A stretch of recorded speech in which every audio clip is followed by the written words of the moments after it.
ॐ पूर्णमदः पूर्णमिदं पूर्णात् पूर्णमुदच्यते पूर्णस्य पूर्णमादाय पूर्णमेवावशिष्यते। ॐ शान्ति शान्ति शान्ति। ॐ वसुदेवसुतं देवं कंसचाणूरमर्दनं देवकी परमानन्दं कृष्णं वन्दे जगद्गुरुम्। Adorations, Lord Krishna, the preceptor of the universe, destroyer of the forces of darkness and bestower of immortality. Srimad Bhagavad Gita, in 13th chapter, known as Kshetra Kshetrajna Vibhaga Yoga, the yoga of distinction between the field and the knower of the field. The highly specialized talk on developing Viveka Buddhi, a discriminative understanding that self is totally distinct from the non-self or not self. It's a naughty self. And we have already gone through many subtle points relating to Kshetra and Kshetrajna. Kshetra is all the field of Prakriti. Kshetrajna is a Purusha operating through Prakriti. For simple understanding, Purusha is like the sun, shining sun, alone and doesn't need any other illumination. And Prakriti is all the illuminations that spread out in relation to the earth, and countless reflected suns. So each reflected sun is in the realm of Prakriti, trapped.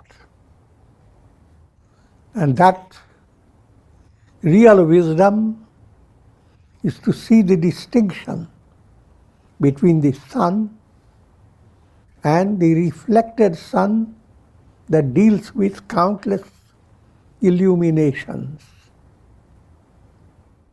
And once that wisdom has become perfected, that's a state of enlightenment. You are no longer, that stage is, you are drawn to that stage in two stages. First, I am immortal soul, and therefore nothing can hurt me. Nainam chindanti shastrani, weapons cannot destroy me. Vasans jirnani yatha vihaya. Just like clothes, old clothes are removed for new ones, so I go on changing the body. So the I within you will to be understood in a profound way. Who are you? First stage, you are Atma, immortal. You go through countless embodiments, but you are the Atma. All your embodiments do not change your essential nature.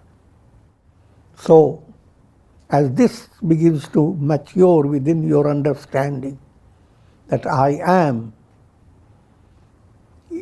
immortal soul, now you come to next stage. That immortal soul is the sun. And therefore all souls, all reflected suns are I am. One is called Atma Drishti, another is called Paramatma Drishti. And that's the theme that's being highlighted in this stage. 29th verse.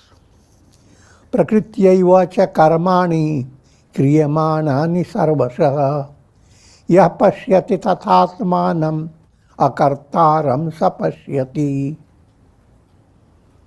He who sees that all actions in their entirety are performed by Prakriti alone, while the self is actionless. Whoever sees this way truly sees. 3 points are there in this verse. All karmas and their fructifications are in the realm of Prakriti. Whoever views himself as Atma and thereby considers himself akarta, I am the non-doer, non-enjoyer. Karmas do not change me. I am the same soul. And this climaxes into Paramatma Drishti. I am all that is. I am all souls. He who sees this, he who has that revelation, he is self-realized. He is the really seer, knower. The Atma is Brahman. And also follow the another allegorical illustration. The screen that becomes veiled by projections in a cinema show. Though you are involved with all the show that goes on, the screen is never lost. The screen remains untouched, as nothing happened to the screen. Though you go through life after life, experiencing janma, mrityu, jara, vyadhi, birth, death, aging, disease, miseries, though you go through all these experiences, you are as Atma untouched, unaffected. As Paramatma, you are all that you see, all that you experience in the world.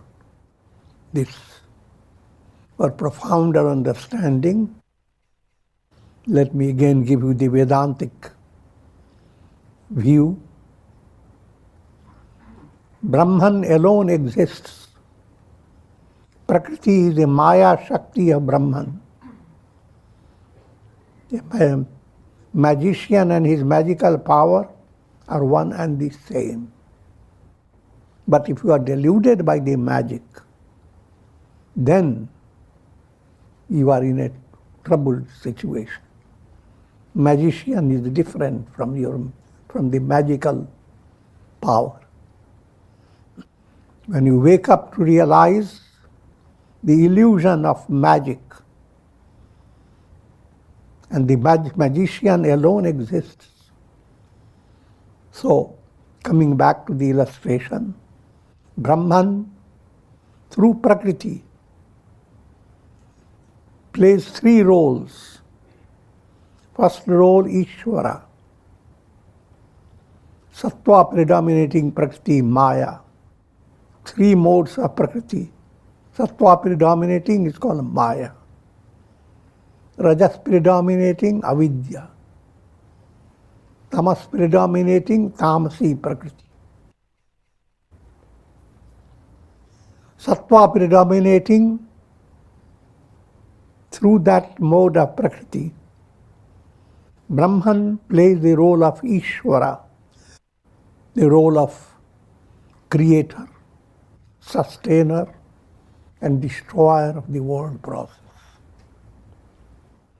all the three aspects continue all the time. Whenever you hear the creation and destruction, your mind stretches out in time.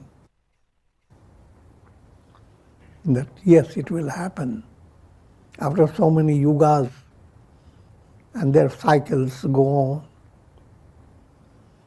But it is happening every moment.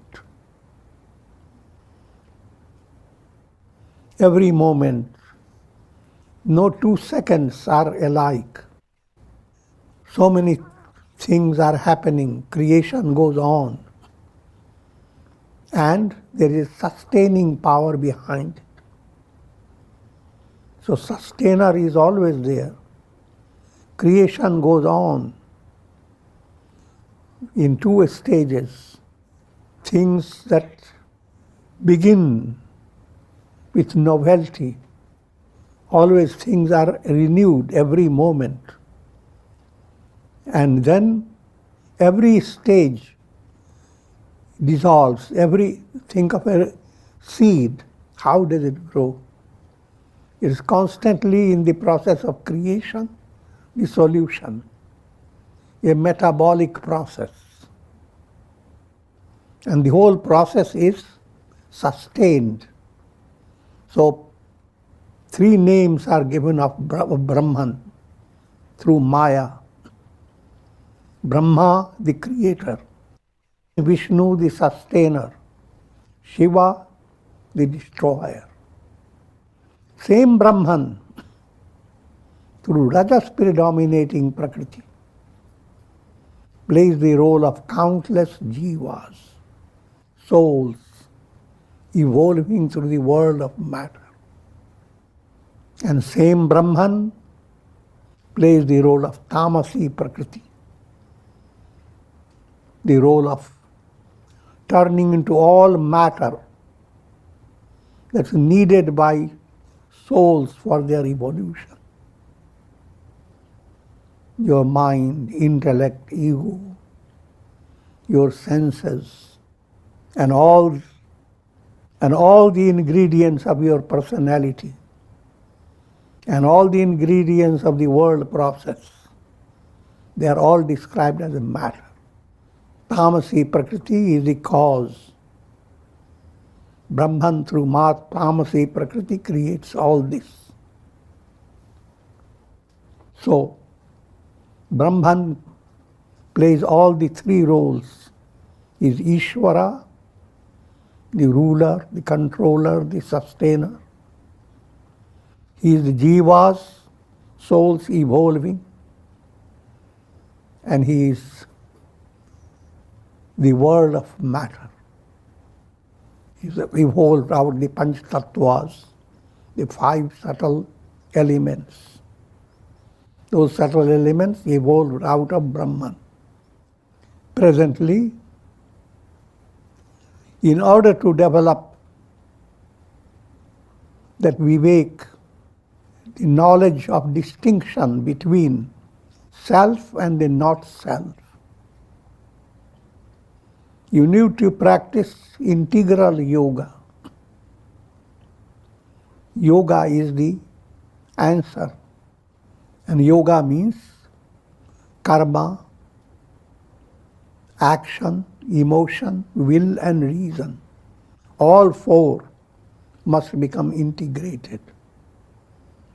These points we have talked about many times and will continue to do so. And the practice is not confined to a few days. The practice must continue until the whole practice becomes sahaj, saras. Sahaj, spontaneous. Saras, it should be delightful. Living with the spirit of yoga, we must have a delightful inner understanding. Externally, you face the world that is constantly full of turmoil, full of mortality virus. You think of virus, You are immersed in virus, the sentiment of fear.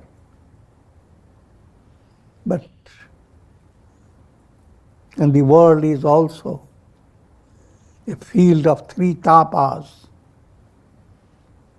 threefold miseries: subjective, the miseries that come through your body and mind; objective, the troubles come from external source; an act of God, storms, rains, thunder, hurricanes. And therefore Upanishads speak of three-piece chants: Shanti, Shanti, Shanti. But having heard this, again come back. Your Shanti is thus perfected. You hear it again and again. Life lived with purpose implies practice of integral yoga. If that integration is not happening, then you are living your life without purpose. Without purpose means you are trapped by law of karma. As long as you are in the field of karma, there is no real solution. Yes, in a karmic world, your practical problems can be always resolved by your common sense. You go to hospital, easy resolution. Be guided by laws of good health, expert Ayurvedic physicians, and so many other solutions. These practical details are not being negated. You do everything possible to face challenges in your life. But at a deeper level, you must continue to have insight that you are not the body, you are not the mind, you are not the intellect. Just like in deep sleep, everything of this world moves away from you, and you are in no way in a lesser situation. You become more and more relaxed. 30th verse. Yada bhuta prithag bhavam ekastham anupashyati tata eva cha vistaram brahma sampadyate tatha tada. He who sees the multiplicity of beings rooted in the self and emanating from the self, then he merges in Brahman. Again, turn your attention to these two terms, bhav pratyaya, pratyaya bhav. As you watch the show, cinema show, all the show that you are seeing is bhav pratyaya, is a presence of projection, projection-based reality. And then the reality itself, absolute reality, has no projection. Projection negated reality. Projection-based reality is bhav pratyaya. All the story of birth and death, all that happens in this world process. You must realize in the modern progress, one little piece of mechanism holds trillions of information. Chips. How to get away from millions of things. Put the chip away. Putting not only the one chip, but countless chips develop out of this projection. Move away from the projection. And that's an allegorical way of speaking. It's not an easy process. The process is easy if you are integrating. There are countless noises go on and you are constantly disturbed. How to get out of it? Get involved in a song that produces melody.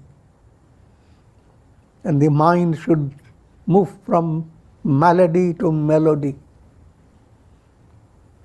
in a progressive way. The internal movement to melody is something subjective. The only way people see outside is an act of grace, act of spiritual power. People become aware of spiritual progress in anyone. You don't have to say it. Just like when a flower blossoms, fragrance brings attention of so many birds and butterflies and bees. They don't have to be informed, and the news have to go. Here I am blossoming. Come to me. No, it's automatic effect. He who sees multiplicity of beings rooted in the self, emanating from the self. So all the chips are rooted in the screen. And from the screen, all they have emanated. And all this emanation has been illusion, Maya. He who sees that way, then he merges in Brahman. Merge term is simply allegorical. Just like you are caught in a dream with lots of problems, and you are told you are going to merge into a joyous surge.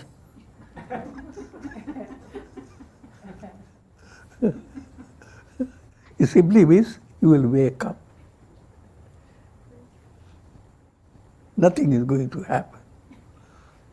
Wake up to realize that is your identity, real identity. And as I explained, it has two stages, Atma Darshan, Paramatma Darshan. First stage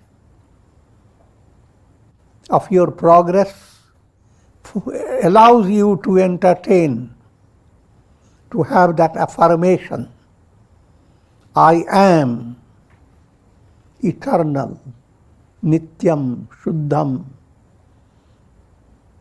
I am eternal. I am absolutely pure. I am without mind, without intellect, without ego. And this form of insight, when it becomes more and more profound, that's called Atma Darshan. For easy understanding, think of tasting laddus.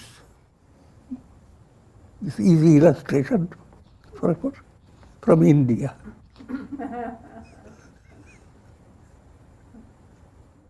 First you taste it, then you look into the recipe.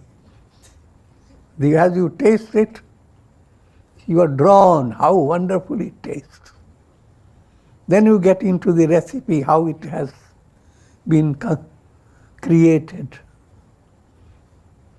But you don't go into the recipes. First to sit down and have full satisfaction. So we have two stages of experience. The experience of just tasting and going into the details about the recipes. An experience of eating it, eating to your satisfaction.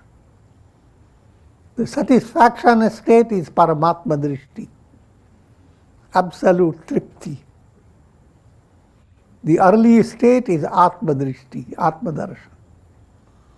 That's taking you away from the world process. Your vision is switching away from the world of mortality, from the field of karma.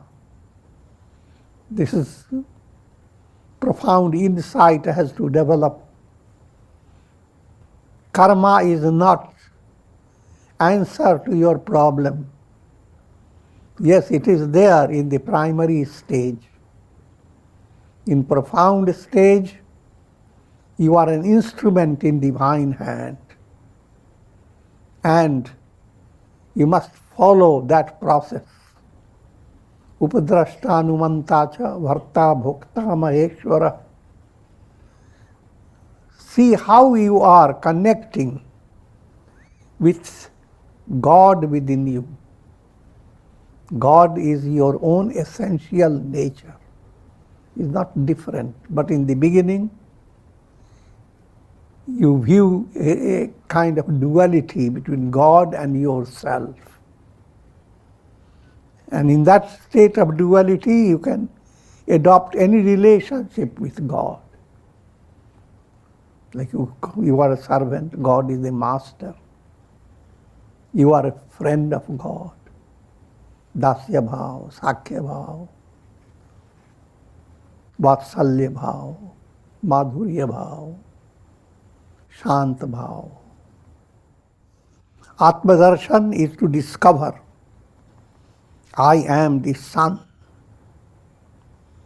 Paramatma darshan, all reflected suns, I am.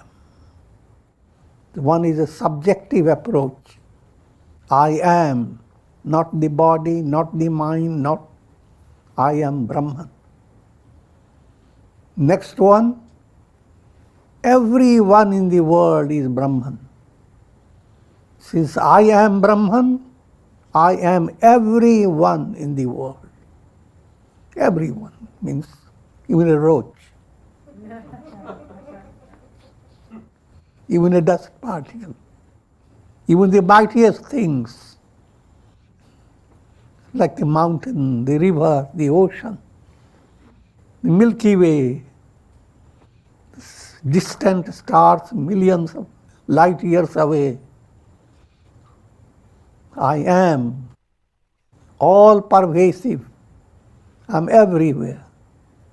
That I am is Brahman, the Absolute. And that means moksha, liberation. Anaditvat anirgunatvat paramatmayam abhyayah sharirasthopi kaunteya na karoti na lipyate. Being without beginning and devoid of gunas, that Supreme Self is immutable. Supreme Self, let me read the whole thing first. O Arjuna, though abiding in the body, that Self does not perform actions, nor is he ever tainted by them. You are living in your body. You are not the body. You are not defined by karma. Deluded soul is defined by karma. Your karma defines you, whether you have prosperity or adversity, whether you are successful or not, whether you have given all the right type of inheritance to people who succeed you. So many details is in the realm of karma. But your goal is not to stay in the realm of karma.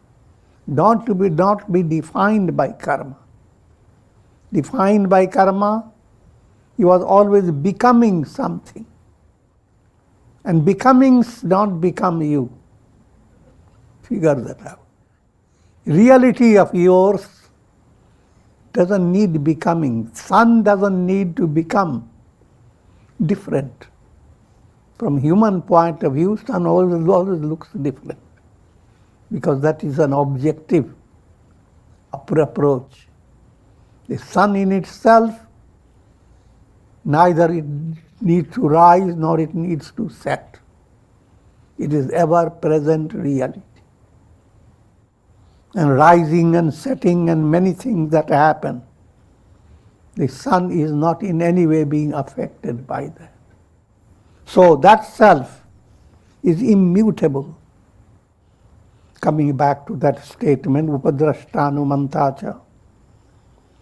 That self is overseer, ever untouched, as if watching over you. Anugmanta, if you are following your integral yoga, living your life in a right way, with purpose, then every now and then you will have inspirational experience. Any inspiration is just like a child in the arms of the mother. And when the child has done something good, a special comfort comes from your mother, a special touch, a special kiss, and so forth. So that's the state of inspiration. And as inspiration becomes internally more and more real, then you begin to discover that every attainment of yours is attainment of God through you. This is not your making. Bharta. First, God begins to inspire you, encourage you to follow. As you advance, you realize God is the one who is doing everything. He is the ruler, the master, the owner of your personality. And He is the enjoyer. Who is the enjoyer? Who is the knower? Who is the experiencer? God, Brahman. Even in tiniest experience of yours, you wink your eyes. Who is the winker? What are your eyes? And how those little eyes create so much excitement. What's the mystery behind it? The mystery is God's presence. All this is Brahman. That's the ultimate truth. Though abiding in the body, that self does not perform actions, nor is he ever tainted by them. 6 bhava vikaras do not touch the absolute self. Bhava vikaras are asti, firstly jayate, you are born, and when you are born, you are given name. So first point is called jayate, birth. Asti, name is given to you. Viparinamate, you change from a little baby to childhood body, and the body goes on youthening itself. Vardhate, you continue to grow. Apakshiyate, you age. And nashyati comes to death. Jayate, asti, viparinamate, vardhate, apakshiyate, nashyati. These are 6 bhava vikaras. All the gunas that you experience through your mind, intellect and senses, they do not touch Brahman. 32nd verse. Yatha sarvagatam saukshmyam akasham nopalipyate sarvatra avasthito dehe tathatma nopalipyate. Just as the sky, due to its expansion and subtlety, is not tainted by anything. In the same way, the self abiding in all bodies is not tainted. The self is Chidakash, absolute awareness. Remember, there are three akashas when we speak of sky or space. Bhutakash, physical space. Chittakash, mental space. Chidakash, absolute space. Your physical body, physical needs, all these are in the physical space. But you may live in a house that gives you a tremendous spacious experience. You may have the upper balcony, and you look, you see the entire ocean before you, and all the sky with the stars open up. But are you really spacious? If you are burdened by problems, fight a little with your near relatives. Now see what happens. I'm not provoking fight. What happens to all your space?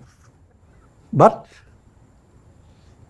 if you are in harmony, enjoying inner progress, happiness, joyousness, contentment, that's inner space created by your feeling and sentiments, the chittakash, mental space, far superior to physical space, and far superior to mental space. Mental space supports bhava pratyaya, all the projections. But absolute space is like the screen where all projections drop. The simple way to practice it, develop a kind of bhavana. I am the sky, Gaganvat. And just like so many clouds, storms, rains come and go, the sky remains untouched, unscratched, ever the same. The sky doesn't hold any historical record. Earth holds it. Everything happens somewhere in the earth. You find some marks, some indications of what had happened before. But look at the sky, nothing. It remains the same blue. That type of I am Gaganavat, sky-like, that affirmation must become deeper and deeper. So just as the sky, due to its expansion and subtlety, is not tainted by anything, in the same way, the self abiding in all bodies is not tainted. And that sky-like reality, all souls are Satchidananda. If you are Satchidananda, all souls are also Satchidananda. If you are Brahman, all souls are Brahman. Therefore, you can use the another higher affirmation. Ahameva idam sarvam. I am all this. And with this I'm going to conclude for now. That's enough with all this.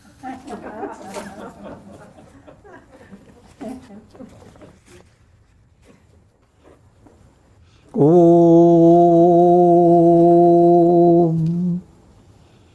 Om.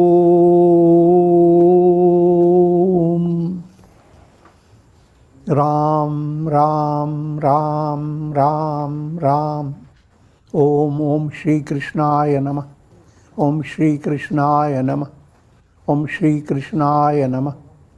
ओम नमः शिवाय। ओम नमः शिवाय। ओम नमः शिवाय।